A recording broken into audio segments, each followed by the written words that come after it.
Kune video engike ngayenza lapha ensukwini. Ngifake isithombe sikaMotsepe noNyazi.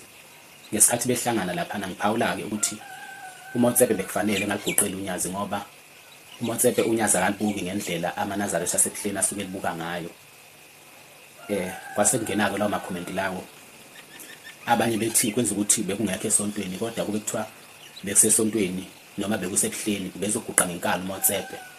Ngikuphikisile ke lokho. Kwase kuba khona umunye futhi okhomentayo obuza ukuthi lona uNyazi alumguqeli ngani uMotsepe. Le video ke ngizophendula lokho ke. Angabalike lama comment alaba abantu abayihlanyisayo abathi ngoba ngenza leya video nje bengenza ngoba nakho ngizonda uNyazi angiphuma uNyazini kwasho bacima zonke lezi zinto lezi. Angawabala ama comment alabo bantu ngoba labo bantu abantu nje abasebeyisanganisa futhi labo bantu ama comment abo awaveli la ku TikTok wami. Base bezowabhala nje esithakale ngale engaveli. Ukuphendula nje lo mbuzo loyo.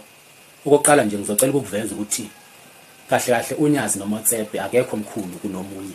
Balingana ngobukhulu. Singakubali ukuthi wena ubheka kanjani ngokwenkolo kodwa masise sibuka nje ngomqondo osoba singathatha inhlangothi akekho omkhulu kunomunye balingana.